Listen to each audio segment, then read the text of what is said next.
네, 안녕하세요. 굿이브닝입니다. 이번 시간에는 지지와 저항의 두 번째 정적 지지 저항과 동적 지지 저항에 대해서 한번 알아보도록 하겠습니다.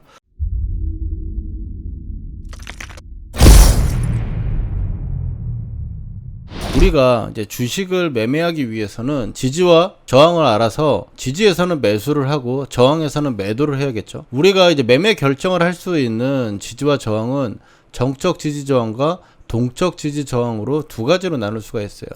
첫 번째 정적 지지 저항 같은 경우는 전저점이나 전고점을 가격을 기준으로 한 지지 저항이다. 지난 시간에 공부를 했던 부분들의 지지 저항이 이제 정적 지지 저항이 되는 거예요. 동적 지지 저항이라고 하는 거는 추세, 어떤 선을 기준으로 한 지지 저항을 나타내는 것들을 동적 지지저항이라고 얘기합니다. 이동평균선이나 볼린저 밴드, 보통 추세선, 이게 움직이는 선이죠. 선을 기준으로 우리가 매매를 하는 부분들에 대해서 지지를 생각할 때 동적 지지저항이라고 이야기합니다. 이동평균선 같은 경우는 이동평균선이 상승하는 이동평균선이 있다면 주가가 이동평균선을 계속 지지하면서 움직일 겁니다. 지지하면서 움직일 때 이 지지하는 국면에서 우리는 21선 매매 기법이라든지 5일선 매매 기법 등 이평선을 기준으로 한 매매를 진행하게 되죠. 이런 매매를 할 때 이동평균선의 지지선을 생각하는 부분들, 그래서 지지선이 계속 이거는 움직이게 되죠. 움직이는 지지선이기 때문에 움직이는 걸 가지고 지지 저항을 우리가 생각해서 매매를 할 때 동적 지지 저항이라고 이야기해요. 전저점이나 전고점 같은 경우는 이미 차트의 앞에 있는 저점, 전고점, 앞에 있는 고점, 이 고점과 저점을 이미 알고 있기 때문에 앞으로 시간이 계속 움직이면서 주가가 움직이더라도 이 구간은 변하지 않아요. 그래서 이 가격에 대한 변화가 없기 때문에 이거는 정적 지지 저항이라고 얘기합니다. 정적 지지 저항과 동적 지지 저항의 특징을 한번 생각을 해보면요, 모든 지지와 저항의 자리는 이제 매수와 매도의 매매 결정을 할 수 있는 구간이에요. 정적 지지 저항의 특징은 시간론에 자유롭다. 앞서 말씀했지, 뒤에 아무리 시간이 간다 하더라도 전저점과 전고점의 기준점은 변하지 않는다라는 거죠. 그리고 우리가 일반적으로 손절가를 잡거나 단기 고점을 예상하고 단기적으로 매도를 생각을 하는 부분들을 체크할 때 정적 지지 저항을 가지고 우리가 활용을 하게 됩니다. 동적 지지 저항 같은 경우는 현재가 중요하다. 그 다음에 현재 주가의 방향성이 있을 경우에만 활용이 가능하다. 이동평균선 같은 거죠. 현재 자리에서 방향이 있는 이동평균선이 있을 때 그거를 지지를 활용하기 때문에 방향이 있을 경우에만 가능하다. 그리고 지지와 저항 중에 한 가지만 알 수 있다. 이동평균선이 상승할 때 저점도 계속 움직이고 고점도 움직이게 되죠. 그래서 지지는 알 수 있으나 상승할 때는 저항을 알 수 없기 때문에 얼마나 올라갈지는 알 수 없다. 그리고 하락할 때는 하락하는 이동평균선이 이렇게 있어요.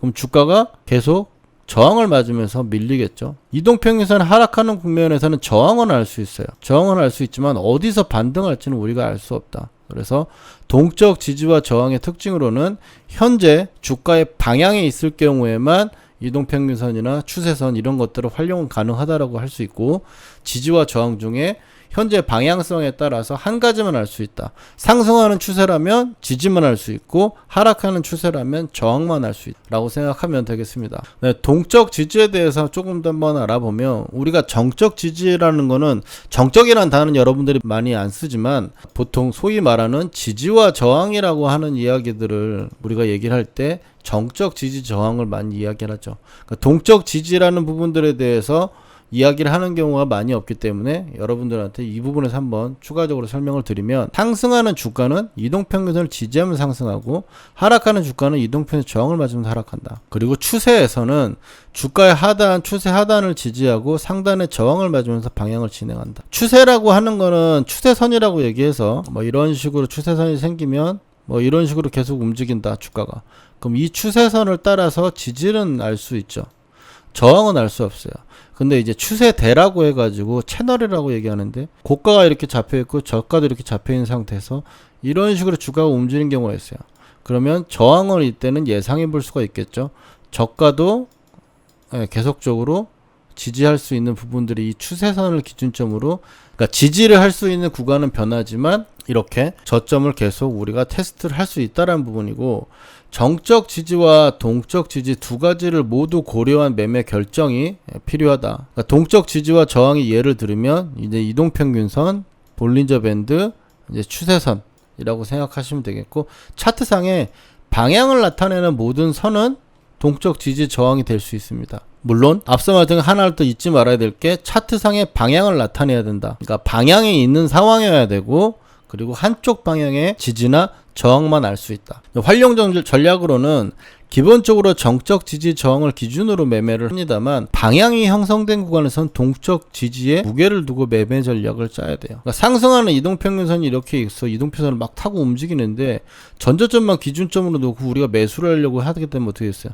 매수를 전혀 할 수가 없겠죠. 그래서 동적 지지 저항은 최근 현재 방향성에 대해서 무게를 두고 우리가 봐야 되고, 정적 지지 저항 같은 경우는 어떤 시장의 움직임이라든지 이런 부분을 봤을 때 타임 프레임을 잡고 우리가 매매를 할 때 저점 구간대, 고점 구간대 이런 식으로 해서 우리가 매매 활용할 수가 있습니다. 정적 지지 저항의 어떤 이해를 한번 해보고요. 트레이딩 포인트라고 볼 수가 있는 자리들 한번 보도록 하겠습니다. 정적 지지 저항의 매매라고 한다면, 정적 지지 저항 매매가 대표적인 게 박스권이죠. 저가에서 주가 이런 식으로 움직이게 되면 저가에서 매수해서 고가에서 매도하는. 그래서 현재 주가가 이렇게 움직이고 있는데 바닥권에서 박스권으로 움직이고 있는 것 같아요. 그래서 이 9만원이라는 자리가 돼서 정적 지지 저항 매매라고 하면, 9만원에서 만약 정적 지지는 여기서 사서 여기서 팔아야겠죠. 여기서 사서 여기서 팔 거고요. 그 다음에 고가권에서는 여기서 매도 또 할 수가 있겠죠. 그 다음에 전고점을 돌파를 하고 나서 지지하는 국면에서는 여기서 다시 매수를 할 수 있겠죠. 그래서 정적 지지 저항의 매매를 할 때는 여기서 바이가 가능하고, 셀, 그 다음에 만약에 들고 있다고 한다면 여기서도 셀을 생각할 수가 있겠죠. 동적 지지 저항에 대해서 한번 생각을 해보면, 동적 지지에 대해서 우리가 매매를 해본다. 현재 이제 방향성의 움직이 없다가 여기서 이제 이동평균선이 상승하는 국면에 닿았어요. 그럼 여기서 바이가 될 수 있겠죠. 위에서는 매도를 알 수 없어요. 이 이동평균선이나 동적 지지저항을 만들 때는 이 지지를 보고 매매를 했으면 결국 이 지지선이 이탈되는 국면에서 온다면, 여기서 이탈되는 국면이 온다면 거기서 매도를 하는 거다. 그리고 또 여기서 이동평균선을 지지하고 올라갔다가 다시 내려와가지고 여기에 지지하는 부분이 되면 여기서 또 바이가 되겠죠. 동적 지지에 대한 매매가 된다면 여기서 바이, 그 다음에 이탈할 때 셀이 될 건데, 보통 이제 매매를 할 때 우리가 이 두 가지가 동시에 이루어지는 경우는 사실 많이 없는데, 이런 지금 현재 차트처럼 직전 저점과 자리, 이 두 가지 동적 지지와 정적 지지가 두 개 다 만나는 포인트가 된다면 신뢰도가 높다. 그리고 정적 지지와 저항을 이야기할 때 이제 라운드 피겨라는 단어를 쓰는데요. 라운드 피겨라는 용어가 뭐냐면, 뒷자리가 땡땡이나 빵빵빵으로 끝나는 거예요. 그러니까 1,000원, 뭐 만원, 그 다음에 막 우리 삼성전자 이야기할 때 8만전자, 그럼 8만원이잖아요. 빵빵빵빵으로 끝나는 거니까, 이런 자리들이 심리적으로나 그러니까 우리가 매매를 할 때 굉장히 좀 중요하게 생각할 수 있는 자리가 돼요. 땡땡땡 하고 끝나는 그런 자리들을 가지고 라운드 피겨라고 이야기합니다. 네, 다음은 정적 지지저항과 동적 지지저항에 대해서 한번 차트를 보고 한번 살펴보도록 하겠습니다. 지금 보시는 차트는 이제 현대바이오 차트고요. 최근 흐름들을 봤을 때 가격대가 좀 올라왔을 때 전고점이 이 정도가 되겠죠. 이 정도 자리에서 전고점이 일어나졌고, 저가권에서는 이 구간에 대한 전저점이 있었을 거예요.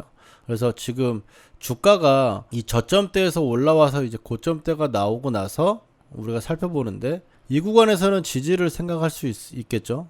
이 구간에 지지가 되는 부분들, 저항에 계속 맞다가 밀려가지고 지지받고 다시 반등을 했는데 고가까지는 못 왔어요. 저가를 한번 깨고 다시 올라와서 계속 저점을 지지하는 형태. 그래서 이 구간 만원대가 좀 중요한 구간이고, 만원대가 이탈하면 일시적으로 뭐 리스크 관련 이런 부분들이 좀 필요하겠죠. 리스크 관리라든지 이런 부분이 필요하고, 회복하고 나서 다시 만원대 지지하다가 이 구간 2만원대를 돌파하고 나니까 여기서 지지로 바뀌었죠. 지지와 저항 부분들이 2만원대가 있으니까 그 다음에는 이제 3만원대 구간에 저항을 맞을 수 있고, 4만원대까지 한 번에 굉장히 강한 시세로 3만원을 뚫어줬기 때문에, 3만원 여기서 뚫어줬기 때문에 4만원대 또 저항을 맞고 만원대 단위로 움직이고 저항 구간이 어느 정도 포진이 되고 있다는 걸 알겠죠. 지지는 저항, 지지 저항이 만원대 기준으로 가지고 있다. 이게 이제 등가 박스라고 하는, 나중에 좀 설명을 좀 드릴 건데 간단하게 한번 말씀을 드리면, 등가 박스 이론이라는 게 있어요. 지금 현재 주가가 박스권이 이런 식으로 움직이고 있는데 이게 3,000원에서 6,000원까지 움직였어요. 100%가 움직였죠. 그러면 여기서 돌파를 하게 되면 그 다음번에 나오는 어떤 박스권이라든지 흐름은 9,000원 정도를 고점으로 하는 움직임으로 나타날 수 있다. 웬만한 차트나 그런 부분에 다 넣어봐도 이 가격대가 되게 중요한 가격대가 있기 때문에 이런 부분들을 박스권으로 찾아가지고 한번 매매 활용해 보는 것도 굉장히 좋은 방법입니다. 그래서 앞에 이제 저점 만원대는 매수를 하고 2만원대 오면 매도를 하는 국면이 되겠고, 그 다음에 돌파하고 나니까 추가적인 상승을 보였어요. 그러니까 지지와 저항이라는 부분들에 대해서 우리가 살펴볼 수가 있는데, 여기서 방향이 나타나는 이런 방향이 나타날 때를 좀 확대해서 한번 봅시다. 주가가 만원대를 돌파해가지고, 그 전에 이제 단가는 이제 6,000원대 저가가 만들어졌죠. 그 다음에 만원대라는 저항 구간을 돌파를 해가지고 지지하는 파는데, 이제 이평선에서 주황색 선 자리에서는 계속 지지가 나타나는 모습들을 보였어요. 이거를 동적 지지라고 하는 거예요. 상승하니까 어떻죠? 상승하니까 저항 구간은 어디서 나올지 확실하게 알 수 없어요. 물론 2만원이라는 건 정적 저항이기 때문에, 여기서 저항을 맞았던 게 계속 저항을 맞는 부분들이기 때문에 정적 저항으로 활용을 할 수가 있겠고요. 근데 저점에서 우리가 매수를 하는, 지지를 생각하고 매수를 하는 구간에서는 이런 추세선이라든지 이평선을 기준으로 매매를 한다 라는 부분들, 최근에는 상승의 어떤 파동이 나왔을 경우에는 선매매, 선이라고 하는 이동평균선 이런 동적 지지 자리에서 매수를 가담하는 거 라고 보시면 되겠고, 그 다음에 뒤에 나왔던 파동도 한번 살펴보면요, 앞선에 이제 2만원대를 돌파를 하고 추가적인 돌파를 하고 나서 보니까 이제 정적인 지지 자리가 됐어요. 정적 지지가 됐죠. 이제 저항을 돌파했으니까 2만원대가 다시 지지가 되는 거고, 추가적인 흐름들을 봤을 때 이 방향성이 상승 방향이 이렇게 나오니까 이 구간대에서 지지를 하는 구간들에서 이제 매수를 생각할 수 있겠죠. 이게 동적 지지 자리다. 여기까지 동적 지지가 되겠고, 고가를 갱신하고 나서 그 다음 번에 또 지지가 되는 부분, 이 저항 구간이랑 여기서 저항 구간이었는데 여기선 지지하는 부분이 있겠죠. 그러니까 이 부분에 대해서는 정적 지지와 동적 지지가 중첩돼 가지고 매수에 가담할 수 있는 부분들, 만약 이 앞에도 2만원대 구간과 2만원대 구간이 중첩되는 구간이죠. 여기선 동적 지지도 되고 정적 지지도 돼요. 두 가지가 다 되면은 신뢰도가 높다고 그랬죠.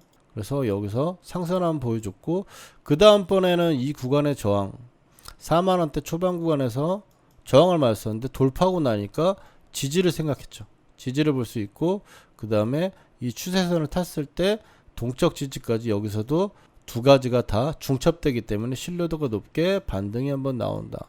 4만원대에서 그래도 55,000원대까지 올라오면 수익은 꽤 나는 상황이 되겠죠. 그래서 동적 지지와 정적 지지를 두 개 다 활용하는 방법, 그리고 그거에 대해서 오늘 분류를 해서 내용을 한번 알아봤는데요. 정적 지지와 동적 지지는 시간값에 자유롭다.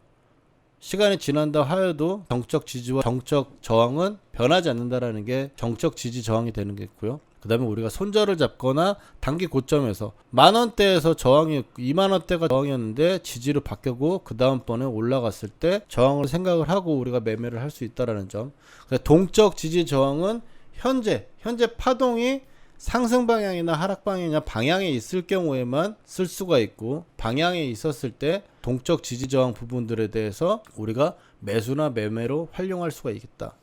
이 부분들이 하락으로 여기서 꺾이면서 데드크로스 하면서 꺾이게 되면 계속 이 추세선이라는 녹색과 주황색이라는 자리가 저항으로 작용을 움직이는 거죠. 그래서 동적 지지 저항에 대해서 상승하는 방향성이 있을 때는 지지를 생각하는 매매, 지지를 볼 수 있고, 하락하는 동적 지지 저항 부분들에 대해서는 저항을 생각할 수 있는 하나만, 이 현재 방향에 하나만 우리가 활용할 수 있다. 오늘 강의는 여기까지고요. 구독, 좋아요 눌러주시고 저는 다음 강의로 한번 찾아뵙도록 하겠습니다. 감사합니다.